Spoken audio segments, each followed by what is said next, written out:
Hey everybody, Dan here with Pain Free You. Today's topic is going to be on OCD, and this is at request of a viewer. Somebody said, Dan, I'd love to see you do a video on OCD. And so, yes, I will do a video on OCD, but I'll also see if I can kind of connect the dots between, and I guess this is the topic, how OCD plays a role in mind-body symptoms. So we'll get to that in a minute. And I got some notes here, and I'll keep my glasses on because I pulled some things off the internet and just want to get a couple of facts out there. And then we'll connect the dots to the mind-body world. Relax. Smile. Life is good. Life is getting better. You're on your way. All right, so how OCD plays a role in mind-body conditions or symptoms. So, first of all, OCD, obsessive compulsive disorder, okay? It's kind of a bad word in the mental health space. Ooh, OCD, he's got OCD. And I would say to a degree, anybody with TMS, perceived danger pain, health anxiety, has a certain amount of obsessive thoughts and thinking about their condition. It's natural, it's normal, it's not a disorder, it's just kind of justified and common because you're dealing with some pretty difficult stuff, right? So I don't particularly like labels, and so I'm not going to suggest you identify yourself as having OCD because sometimes labels will kind of cause you to believe you're broken in some way. You're messed up in some way. But, so let's look at a couple of things. What are obsessions, right? Obsessive compulsive disorder. What are obsessions? Intrusive and unwanted thoughts. And, anybody in the mind-body space certainly knows that we've got a lot of intrusive and unwanted thoughts about my symptoms. And, oh no, what if they never go away? And I'm going here and it's going to go awful. And, catastrophic, future-based predictions of a horrible outcome and a horrible future. These are the unwanted and intrusive thoughts. And these thoughts cause a lot of distress. And so, in the context of mind-body, I think the intrusive thoughts, the unwanted thoughts are pretty common and pretty obvious, right? So what are the compulsions? These would be repetitive behaviors or mental acts. These are things that a person feels driven to perform in response to an obsession. And the goal of those acts is to actually reduce anxiety. So the person with OCD believes that these compulsions will help to prevent a feared outcome or reduce the anxiety caused by the obsession, even though they may not logically make sense. Examples: common compulsions include excessive cleaning and hand washing, checking things repeatedly, like locks or appliances, arranging objects in a specific way and counting, and asking for reassurance. Very common OCD things. Characteristics of OCD. Many people who are doing these things recognize the irrationality of it, right? It's pretty common that they go, yeah, I know this is irrational.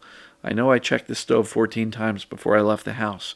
I know I locked the door 6 times before I went to bed.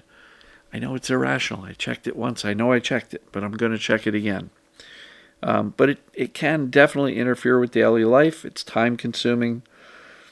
And what's said here is it's not a personality quirk, and that there is treatment possible, right? So what are the causes of this thing called obsessive compulsive disorder? My first go-to is environment, trauma, history of life, what you've been through, right?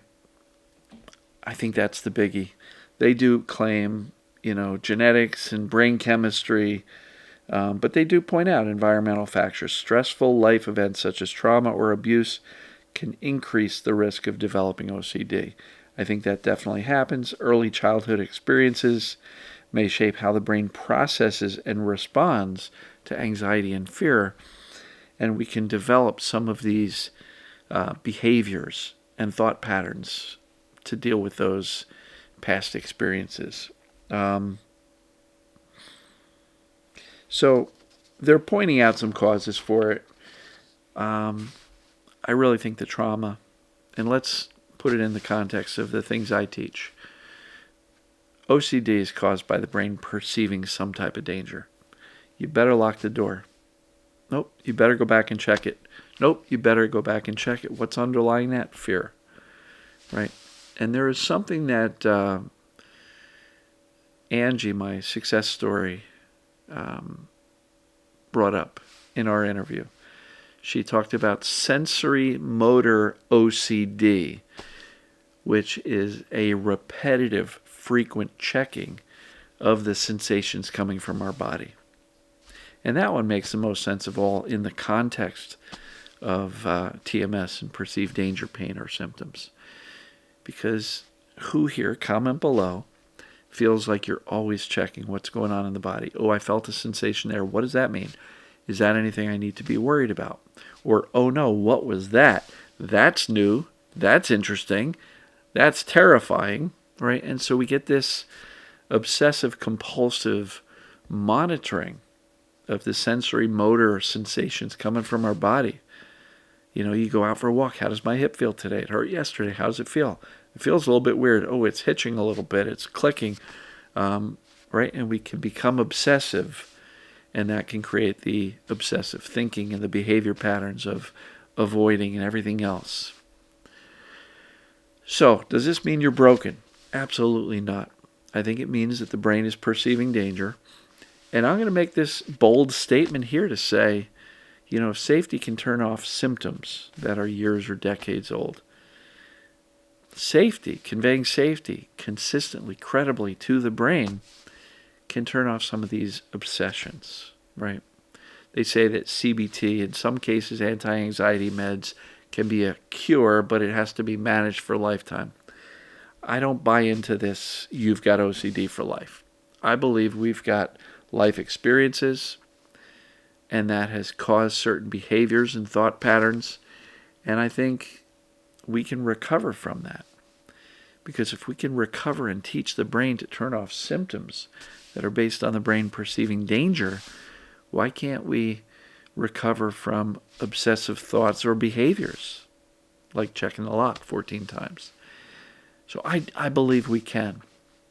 And I know it sounds ridiculous that I'm saying perceived danger is a problem, safety is the solution, but really, let's think about OCD, whether it be the sensory motor OCD, checking the body, checking the light switch, checking the door, checking the stove to make sure it's off. Repetitive behaviors, repetitive, intrusive, unwanted thoughts.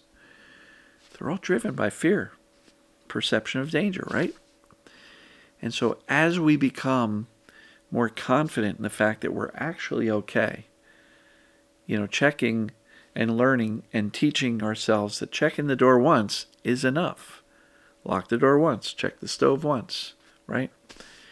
Safety can overcome OCD just like safety can overcome anxiety.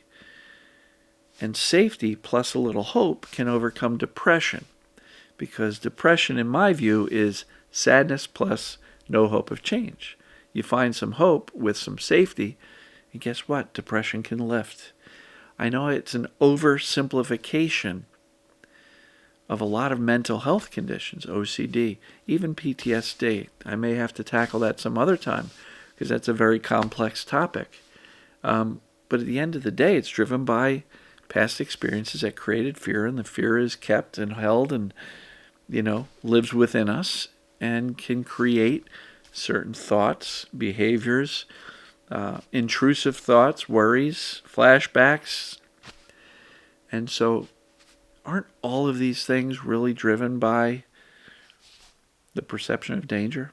And doesn't it make sense that let's go far enough upstream to deal with that perception of danger, and with accurate knowledge we can say objectively, are we truly in danger? No, you've checked the door once. You don't need to check it 8 more times before you go to sleep, right? Objectively, the stove is off. You don't have to check it. Objectively, many of these intrusive and unwanted thoughts, objectively, are false. They're things I'm worrying about that are not happening now. So I believe all of this stuff can be taught away. These behaviors, these thoughts can be taught away with safety. So I know it sounds overly simplistic. Perceived danger, problem, safety, solution. Perceived danger, cause of pain or other symptoms. Solution, teach the brain that you're not truly in danger. Same thing with OCD, same thing with anxiety, same thing with depression and other things. So, OCD, if you've been given that label because you have some of these tendencies, these are behaviors, these are not illnesses, right? Behaviors and thoughts don't mean you're sick. They mean that you've gotten into these patterns. And patterns are habits, and habits can be changed. And if the core cause of it is fear and anxiety, and the behaviors are to alleviate anxiety, well, if what's underpinning anxiety is the fear and the perceived danger, well, let's go right to safety, folks. Let's see what we can do to convey that we're truly okay. And these patterns and these behaviors that have the label of OCD can diminish, and I believe go away, when we have conveyed safety enough and the brain has bought the fact that we're truly objectively safe. Now, some people are going to go, but the world's not a safe place. Life is not safe. Got it. Understand completely. I live in the same world you do. But we can separate ourselves and our need for symptoms or OCD type of tendencies and behaviors and thoughts. We can separate from the world stress, the life stress, the relationship stress, the family stress, the money stress, the global politics, and everything else. You know, I believe we can teach the brain that we don't need symptoms and separate symptoms and OCD, for that matter, from the life stress that's going on. So, that's what I got for you. And for the person who requested this, hopefully you see this and found some value in it. But I appreciate you. Thank you for entertaining my thoughts on OCD. Let me know if this resonated with you, if you agree with that, or I'm open to learning because I'm not an expert on OCD. But I'm trying to interpret it in the framework of mind-body conditions and see how OCD plays a role, because it can. The fear, the looping thoughts, the intrusive thoughts, the motory sensory OCD, the monitoring, the body scanning. It plays a role. Root cause, perceived danger. Solution, safety.